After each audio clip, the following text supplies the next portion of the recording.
প্রিয় শিক্ষার্থীবৃন্দ, আসসালামু আলাইকুম। আশা করি সবাই ভালো আছো, সুস্থ আছো।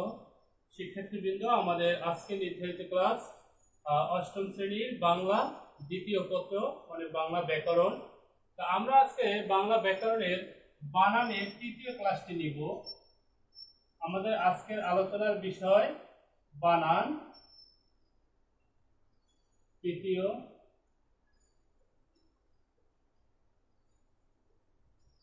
পর্ব। দেখো, বানানে আমরা আরো দুটো ক্লাস নিয়েছি, দুটো ক্লাসে আমরা বানান শেষ করতে পারিনি। তো আজকে তৃতীয় পর্ব চলে এই বানানের। তো আজকে চেষ্টা করব বানানের সম্পূর্ণটুকু আজকে শেষ করতে। তো বানানের তৃতীয় পর্বের ক্লাস আমরা আজকে আলোচনা করব। তোমরা যারা লাইভে আছো তারা অবশ্যই শ্রেণীর রোল লিখে কমেন্টস করো। বোর্ড স্পষ্ট দেখা যায় কিনা? হ্যাঁ, বোর্ড স্পষ্ট দেখা যাচ্ছে। তো বানান তৃতীয় পর্বে আমরা আজকে শিখব মূর্ধন্য ষ এর বানান। মূর্ধন্য ষ এর বানান অর্থাৎ মূর্ধন্য ষ কখন হবে, কারণ আমরা প্রথম ক্লাসেই দেখিয়েছি যে ন, স এগুলো একাধিক বর্ণ আছে সম উচ্চারণের, একই উচ্চারণের একাধিক বর্ণ। যেমন স আছে তিনটা, ন আছে দুটো, র আছে তিনটা, এরকম বাংলা বর্ণমালায় একই উচ্চারণের বা সম উচ্চারণের একাধিক বর্ণ রয়েছে, যার কারণে আমাদের এই বানান বিষয়ে সতর্ক থাকতে হবে। তো আমরা আজকে শিখব মূর্ধন্য ষ এর ব্যবহার, যে মূর্ধন্য ষ আসলে কখন বলবে, মূর্ধন্য ষ কোথায় কোথায় ব্যবহার করা যাবে। তো প্রথমেই আমরা বলে রাখি যে মূর্ধন্য ষ ব্যবহার করা হবে অবশ্যই তৎসম শব্দে, অতৎসম শব্দে কখনোই মূর্ধন্য ষ হয় না। অতৎসম শব্দে মূর্ধন্য ষ হয় না, মূর্ধন্য ষ হবে কেবলমাত্র তৎসম শব্দে। সেই তৎসম শব্দে কখন মূর্ধন্য ষ হবে সেই নিয়মগুলো আমরা শিখব। যেমন প্রথম রুলস আছে রি, র,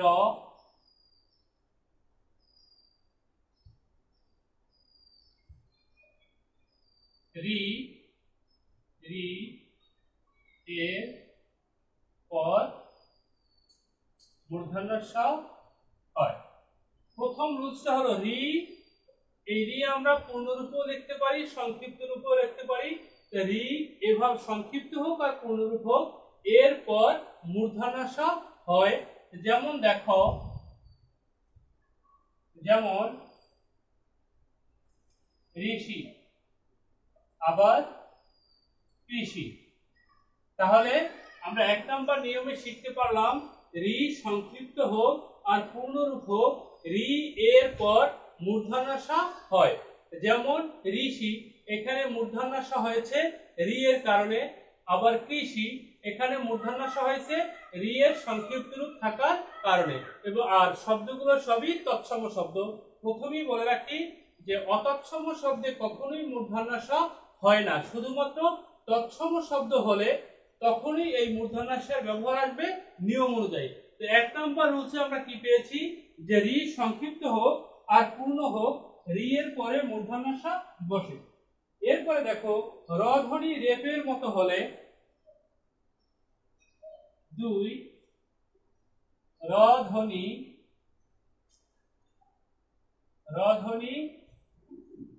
রেপ এর মতো হলে মূর্ধন্য ষ হবে। দেখো, র ধ্বনি যদি এই রেপের মতো হয় তাহলেও মূর্ধন্য ষ হয়। যেমন দেখো, যেমন আকর্ষণ, এখানে আকর্ষণে মূর্ধন্য ষ হয়েছে কি কারণে? এই যে এই র ধ্বনিটা রেপের মতো হয়েছে। র ধ্বনি যদি রেপের মতো হয় তখন সেখানে মূর্ধন্য ষ হয়। আবার হর্ষ, এছাড়াও আছে হর্ষ। তাহলে এই যে হর্ষ, হর্ষতে কেন মূর্ধন্য ষ হলো? এই যে র ধ্বনিটা রেপ হয়েছে, রেপের মতো হয়েছে। তো র ধ্বনি যদি রেপের মতো হয় তাহলেও সেখানে মূর্ধন্য ষ হয়, দন্ত ষ হয় না। এরপরে অ আ ছাড়া অন্য কোন স্বরধ্বনির পরে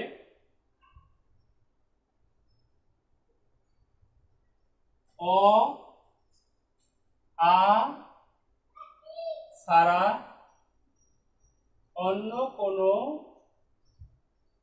স্বরধ্বনির পরে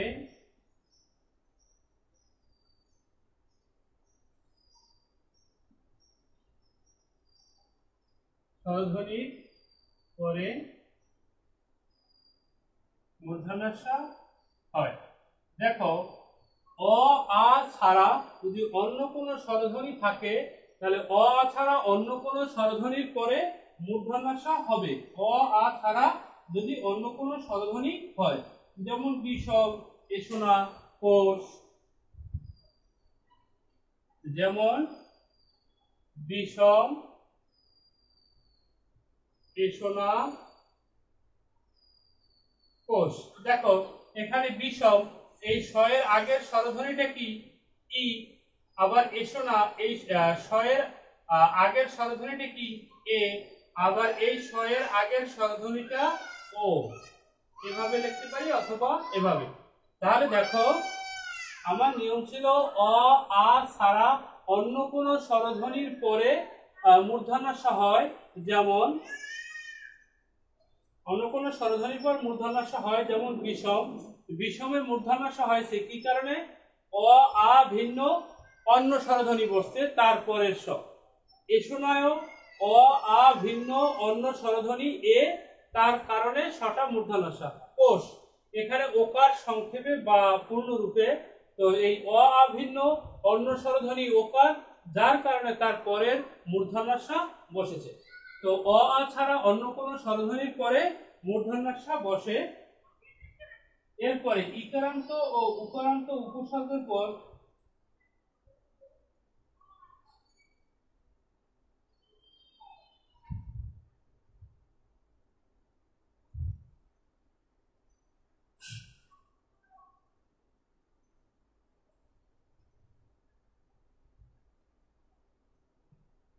এরপর দেখো 4,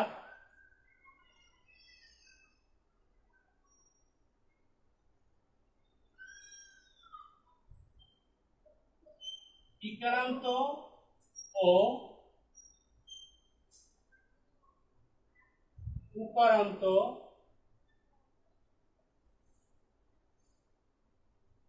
উপসর্গের পর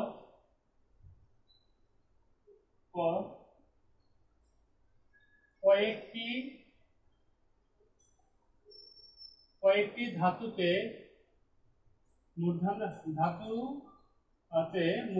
ষ হয়। দেখো ইকারান্ত ও উকারান্ত উপসর্গের পর কতগুলো ধাতুতে মূর্ধন্য ষ হয়? ইকারান্ত ও উকারান্ত পর, যেমন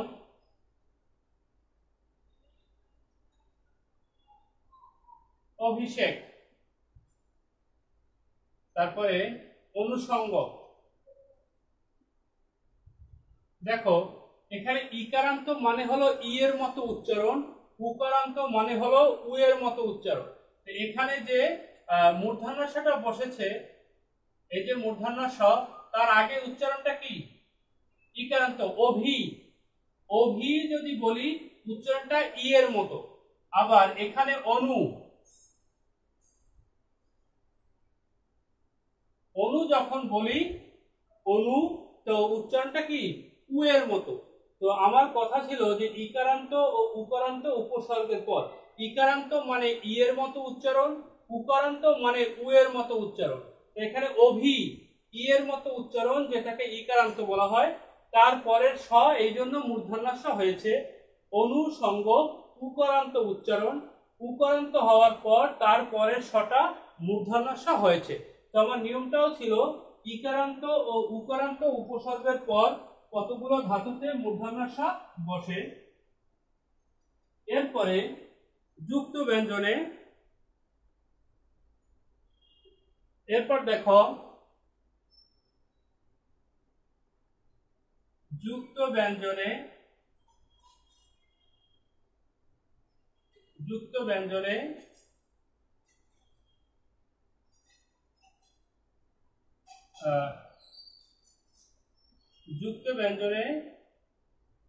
ট বর্গীয়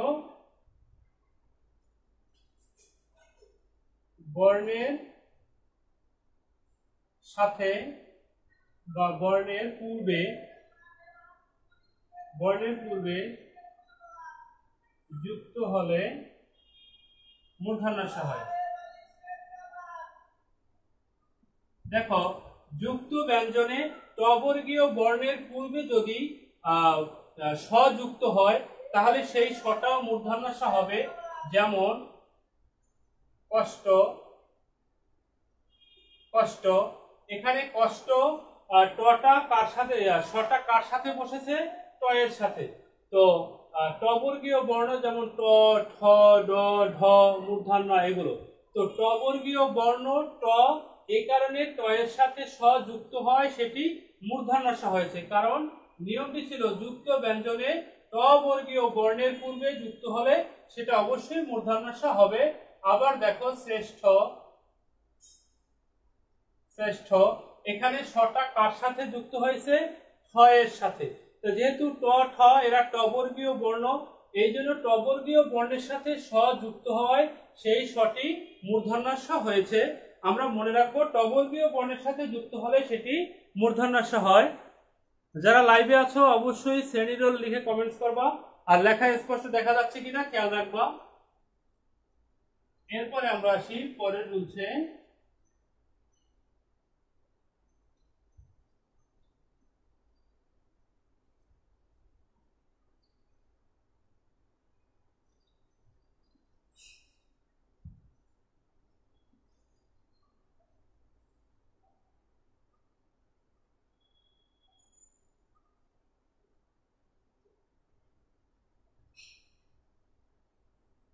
6 নাম্বার, আমরা 5 পর্যন্ত বলেছি মূর্ধন্য ষ কোথায় কোথায় বসবে। তো সেখানে আমরা অবশ্যই বলেছি মূর্ধন্য ষ বসবে, শব্দটি অবশ্যই তৎসম শব্দ হতে হবে। শব্দটি যদি তৎসম শব্দ না হয় তাহলে সেখানে মূর্ধন্য ষ বসে না, সেখানে দন্ত ষ বসে। যেমন দেখো, অতৎসম শব্দে দন্ত স হয়। অতৎসম মানে তৎসম নয়। যদি শব্দটি তৎসম না হয় তাহলে সেখানে অবশ্যই দন্ত স বসবে। যেমন উস্তাদ,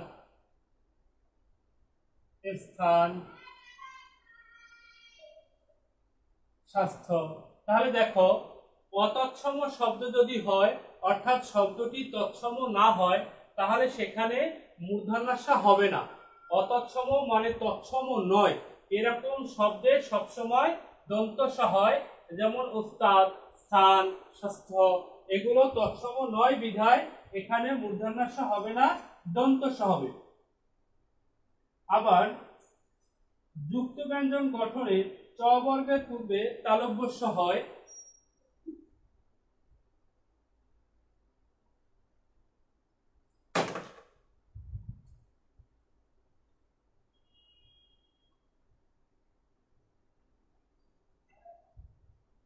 যুক্ত ব্যঞ্জন গঠনে চ বর্গের পূর্বে তালব্য স হয়। দেখো,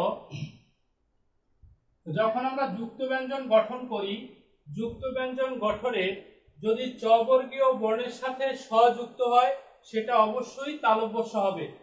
চ বর্গীয় বর্ণের সাথে যদি স যুক্ত হয় সেটা অবশ্যই তালব্য স হবে।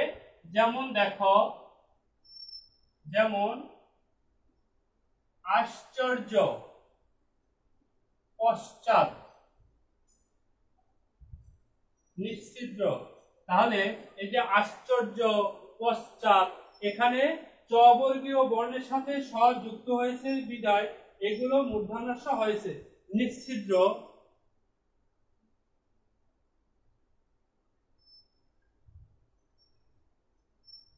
নিশ্চিদ্র। তাহলে 7 নম্বর রুল ছিল যদি যুক্ত ব্যঞ্জন গঠন হয় চ বর্গের বর্ণের পূর্বে, চ বর্গীয় বর্ণ চ, ছ, জ, ঝ, এই চ বর্গীয় বর্ণের পূর্বে যদি স যুক্ত হয় সেটি অবশ্যই তালব্য স হবে।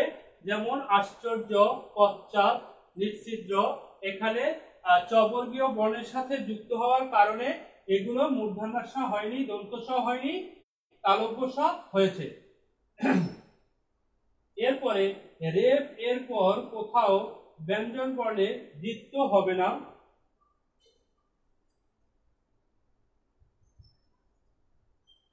রেফ এর পর কোথাও ব্যঞ্জন বর্ণের দ্বিত্ব হবে না। অর্থাৎ রেফের পর কোথাও ব্যঞ্জন বর্ণের দ্বিত্ব হবে না। দ্বিত্ব মানে হলো দুইবার উচ্চারণ। দ্বিত্ব কথার অর্থ হলো দুইবার উচ্চারণ। তো রেফের পর কোথাও ব্যঞ্জন বর্ণের দ্বিত্ব বা দুইবার উচ্চারণ হয় না। যেমন দেখো কর্ম, কর্য, এখানে কিন্তু কর্ম, কর্য এটা হবে না, এটা হবে না, কারণ রেফের পর ব্যঞ্জন বর্ণের দ্বিত্ব হয় না বিধায় এই কর্ম, এরপর জফলা বা ম দুইবার, কর্য জ দুইবার, এটা হয় না। তো মনে রাখবা রেফের পর ব্যঞ্জন বর্ণের দ্বিত্ব হয় না। যেমন কর্ম, এখানে ময়ের সাথে মফলা, তাও হবে না, আবার জফলা সেটাও হবে না। এক কথায় রেফ এর পর কোথাও ব্যঞ্জন বর্ণের দ্বিত্ব হয় না বা দুইবার উচ্চারণ হয় না। যেমন কর্ম, কর্য, এখানে কর্ম ময় ম সেটাও হবে না, আবার কর্য জয় জফলা সেটাও হবে না। ম দুইবার হবে না, জ দুইবার হবে না, কারণ আমাদের আধুনিক নিয়মে রেফের পর কোথাও ব্যঞ্জন বর্ণের দ্বিত্ব হয় না। এরপরে আমরা আসি উ আর অনুস্বরের ব্যবহার।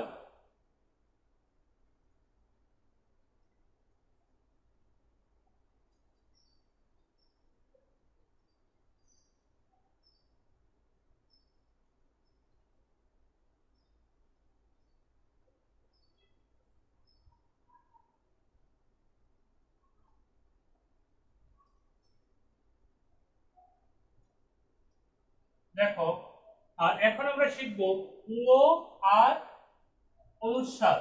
উ আর অনুস্বারের ব্যবহার। এই অনুস্বার কখন ব্যবহৃত হয়, উ কখন ব্যবহৃত হয়, এটা আমরা আসলে অনেকেই জানি না, যার কারণে আমরা মন চাইলে উ অথবা অনুস্বার যে কোনো একটা বসিয়ে দিই। তো এখানে কিছু নিয়ম আছে, যেমন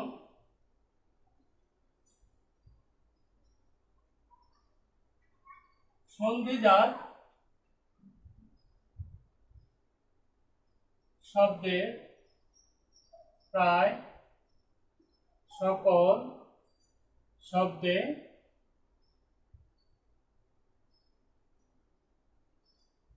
অনুস্বার হয়। দেখো, সন্ধিজাত শব্দের প্রায় সকল শব্দে অনুস্বার হয়। সন্ধিজাত শব্দের প্রায় সকল শব্দে অনুস্বার হয়। যেমন দেখো, যেমন অহংকার,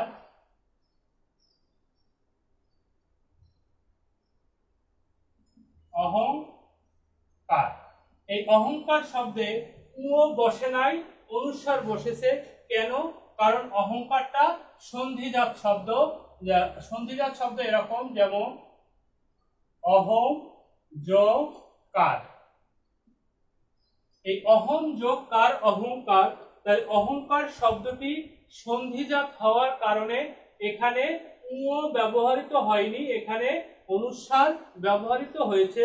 মনে রাখতে হবে সন্ধিজাত শব্দের প্রায় সকল শব্দেই অনুস্বার ব্যবহৃত হয়। কিছু কিছু শব্দে হয় না, যেমন ব্যতিক্রম কিছু রয়েছে, যেমন সম্রাট, সংযোগ রাট, সম্রাট। তো বেশিরভাগ ক্ষেত্রে বা প্রায় সকল শব্দেই সন্ধিজাত হলে সেখানে অনুস্বার ব্যবহার করা হয়। যেমন অহংকার শব্দে অনুস্বার হয়েছে এই কারণে অহম যোগকার অহংকার এটি সন্ধিজাত শব্দ। সন্ধিজাত শব্দ হওয়ার কারণে এখানে অহংকারে অনুস্বার হয়েছে। তবে সন্ধিজাত না হলে কিন্তু সন্ধিজাত না হলে ও হয়।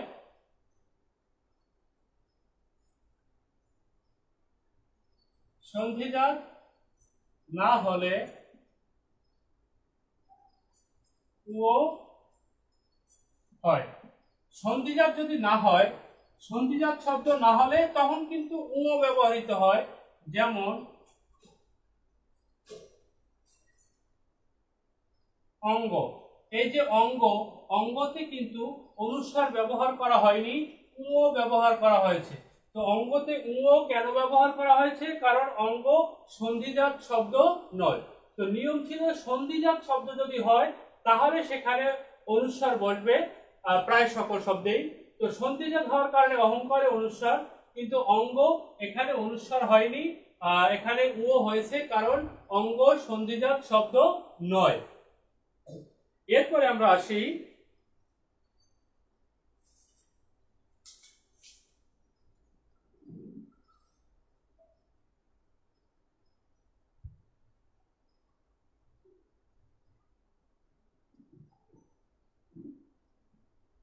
এরপরে দেখো প্রত্যয় ও বিভক্তিহীন শব্দের শেষে অনুস্বার ব্যবহৃত হয়।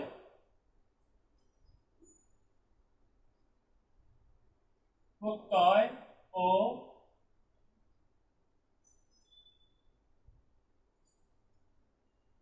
বিভক্তিহীন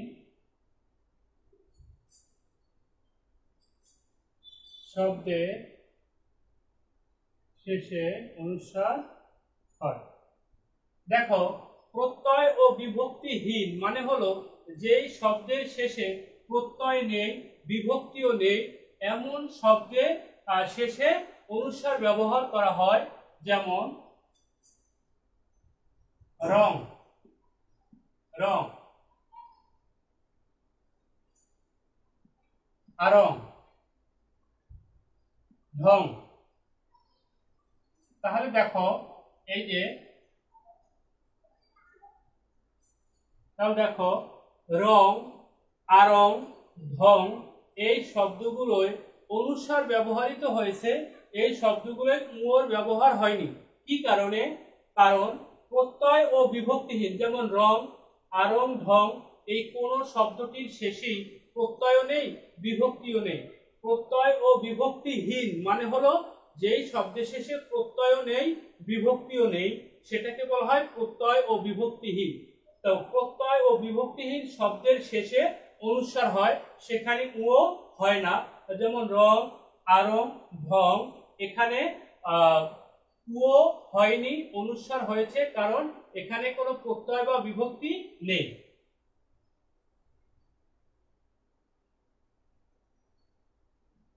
শব্দের শেষে প্রত্যয় ও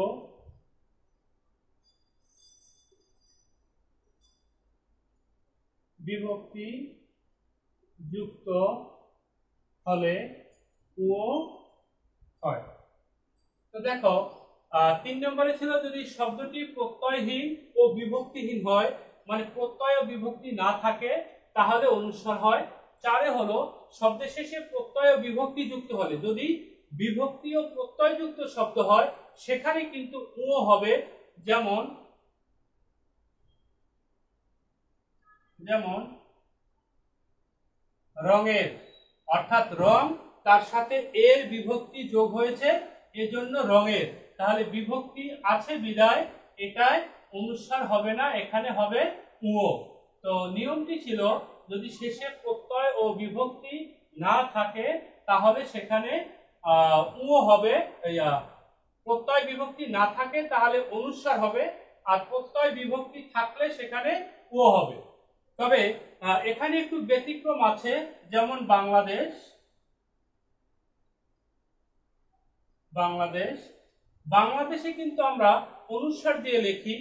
তো বাংলাদেশের শেষেও কিন্তু প্রত্যয় বিভক্তি যুক্ত হয়ে তৈরি হয়নি। তারপরেও এই বাংলাদেশ যেহেতু আমাদের সংবিধানে রয়েছে, আমাদের যে কনস্টিটিউশন বা বাংলাদেশ সংবিধান, সেই সংবিধানে অনুসার দিয়ে লেখা আছে বিধায় বাংলাদেশ অনুসার দিয়েই লিখবো, এখানে কোনো ভুল নেই। কারণ আমাদের সংবিধানে যেভাবে বাংলাদেশ বানানটা আছে সেটাই শুদ্ধ, এই জন্য বাংলাদেশে অনুসার হবে, এখানে কোনো ভুল নাই। তবে বাকি যে শব্দগুলো সেখানে আমরা এই নিয়মগুলো দেখব যে প্রত্যয় বিভক্তি নাই তার মানে সেখানে অনুসার হবে, আর প্রত্যয় বিভক্তি যুক্ত আছে তাহলে সেখানে ও হবে। আর বাংলাদেশ যেহেতু আমাদের সংবিধানে অনুসার দিয়ে লেখা সেজন্য এটা সঠিক, এটাই ভুল হবে না।